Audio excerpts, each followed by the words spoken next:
Well, ladies and gentlemen, it is Tuesday yet again, and we all know that means it is update day here on Black Ops 4. And for the first time in a hot minute, we actually have a full-blown title update today, rather than the typical little hotfix or game settings changes that we have seen for the past few weeks. The 1.22 title update did officially go live earlier today, and it introduced Operation Apocalypse Z Survivors into the game, aka Part 2 of Apocalypse Z, and it features a ton of new content for all three major modes within BO4, and also some pretty significant changes to the black market as well, some good and some bad per usual, but all around we did see a lot of content added to the game all across the board today. So today we're taking a look at everything that just changed in the brand new Operation Apocalypse Z Survivors updates. But before we get into all of that, if you are new here and you want to stay up to date with everything going on in the world of Call of Duty, feel free to subscribe with your post notifications turned on,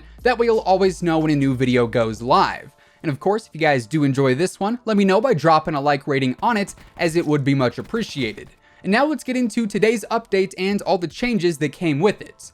So for today, let's actually kick things off over in the black market, and then we'll work our way into the main modes as we get further on into the video, as the black market is definitely where the majority of this update is focused, as first and foremost, we of course got ourselves a brand new contraband stream, and oddly enough, we got 60 tiers this time around, which of course is a little step up from the 40 tiers that we saw in the first half of Apocalypse Z. But then again, it does cap out the total tier count for this operation at 100, so I guess that does make sense there.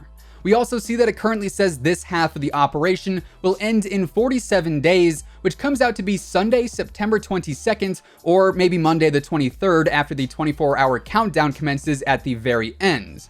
But either way, that doesn't really make a whole lot of sense, seeing as new operations always go live on Tuesdays. So maybe that countdown timer changes, or maybe we see an operation go live on a Monday, since of course we do have the Modern Warfare beta, which is ending on that Monday, the 23rd of September. So perhaps we'll end up seeing the MW beta end, and we'll transition right into a new operation. I guess we're just gonna have to wait and see for that.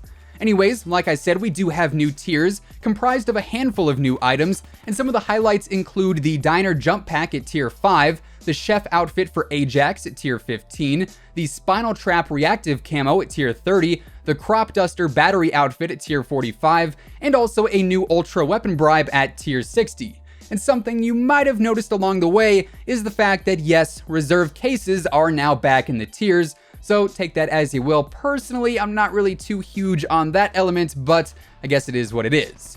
We also have some new reserve content, which I mean, honestly, compared to the past, it really isn't as bad as what I was expecting. Typically, we see a ton of filler content in the reserves, and while we do have a handful of new camos that are individually parted out, and also a few weapon charms that were added in, we do also see that we have the Javelina AA-50 Sniper Rifle, the M16 Assault Rifle, the Batwing Jump Pack, the Temple of Boom SWAT RFT Mastercraft, the Stingray Mark II, the Peacekeeper Mark II, and the Tiger Shark Mark II as well. So while yes, there is still some filler content in there, and yes, unfortunately the weapons are still locked behind reserves, at least the content this time around is actually decent for the most part. Then also in the black market, we have a brand new shop refresh, and while the tiers are a little less than ideal and the reserves do have some pros and cons, truthfully the shop this week is where everything ultimately falls apart. While all the content added into the shop this week I think is sick and really good looking, the prices are utterly abysmal. That said, our first shop item this week is the Gray Matter Reactive Camo, which is kind of like a mashup of various stages of dark matter. And honestly, I think it looks incredible, but it costs 1,600 COD points or $16 because it comes bundled with 4 dupe protected reserve crates. So obviously you're gonna get some new guaranteed items out of those crates, but because of that fact, the price of this camo, or bundle rather, skyrockets, and I am not a fan of that whatsoever. Our second featured item this week is going to be the Grinder outfit for Reaper, which once again looks seriously cool, but it also comes with 5 no dupe crates, meaning this bundle costs 2,000 COD points or $20, which is once again absurd for an outfit you can hardly see in a first-person game. And then for the special order this week, which includes the standard 5% tier boost and 8 reserve crates, you end up earning an emote, a sticker, and also the Afterburner Mastercraft for the Rampart, which, you'll never guess, actually looks pretty cool, but This special order, because of those 8 reserve crates, which are not dupe protected by the way, costs 1900 COD points or $19. So just going off of the $1 for every 100 COD points equation, this week's shop would cost you $55 if you just went off of that 1-to-1 exchange, which is beyond stupid if you ask me. $55 worth of cosmetics in just 1 week's shop in a game that already costs $60 off the bat. Big yikes, big F in the chat for that one, boys. That is bonkers in every single sense of the word, no doubt about that. Anyways, moving on over into multiplayer. For starters, we did see a brand new playlist refresh go live, which brought Infected Final Stand as the new featured playlist, and this is essentially a mashup of Control and Infected put into one game mode, and personally, I do think it is pretty fun. The Infected team gets 20 lives per round, whereas the Survivors only get as many lives as they have players in the match. But the Survivors can actually get revived if they go down, and pretty much it is just battling out the life counts. Like I said, it is a pretty cool twist on Infected that I did enjoy while I played a few matches of it. Alongside Infected Final Stand this week though, we also have Mercenary Deathmatch Mosh Pit, Endurance Chaos Mosh Pit, Bolt Action Barebones Mosh Pit, and also the Standard Barebones Mosh Pit as well. We also saw some minor weapon tuning in multiplayer this week, as the S6 Stingray Operator mod had its 2-hit kill range reduced from 32 meters to 22 meters, and they also reduced the explosive damage and slowed the fire rate on that. Then on the Damon 3XB Mastercraft, they made it so leveling up finally tracks properly now there. Then moving on over into Blackout, we've got a ton of new things that are all pretty exciting in my own opinion. First of which is the new Pandemic or Infected game mode, which is now the new featured playlist, and that'll be accompanied by the standard solos, duos, and quads modes, and also Alcatraz Portal quads, aka the normal version of Alcatraz. However, it is still pretty dark on there, but there's not nearly as many zombies as before. Now, Pandemic is going to be an 80-person survival mode that has players respawning in as a zombie once they get killed. And zombies in this mode have super speed, they can jump higher, they can track enemies, they can see pulses of survivors on the map, they can stay underwater longer, they are immune to fall damage, and they also cannot heal.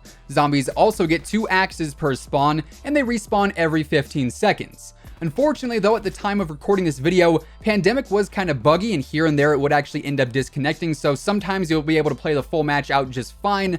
Other times you'll disconnect 30 seconds into the game, but apparently a fix is getting worked on right now, so maybe by the time you guys see this video, the game will be functioning as intended. But honestly, Pandemic was super fun in the matches that it did work. I had a very, very good time in that. Also, the main map just got a brand new lighting change, and it now features way less fog and a lot more light. So for those of you guys kind of growing tired of the whole Apocalypse Z not being able to see anything on the Blackout map, that is now kind of combated. It's still a little bit dark on the main map. It's not nearly as vibrant and colorful as before, but you can definitely see way, way easier.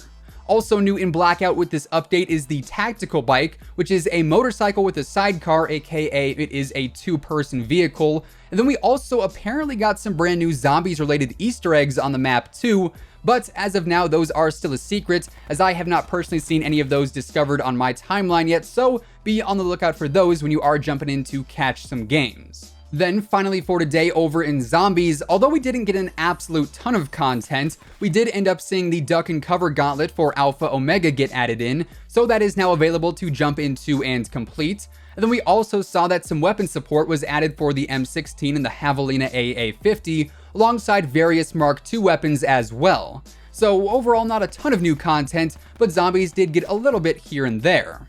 All around though, the 1.22 update in the Survivor event did bring quite a bit of content to the overall game, some a little bit more easily accessible than others, but nonetheless we did get quite a few new content drops all across the board, and hopefully the next few weeks will bring similar updates full of new content. Maybe not on the larger title update scale, but at least enough to keep the game fresh leading up to the MW beta and also Operation 6. With all of that being said though, that is effectively everything that just changed in the brand new 1.22 patch, and that is going to wrap things up for today. If you guys enjoyed the video, let me know by dropping a like rating on it, as it would be much appreciated. And of course, if you are brand new here to the channel and you want to stay up to date with everything going on in the world of Call of Duty, feel free to subscribe with your post notifications turned on. That way you'll always know when a new video gets uploaded. As always, be sure to use code IMMORTAL on all G Fuel, Control Freak, and Respawn products. All of those links can be found down in the description below. And once again, thanks so much for tuning in.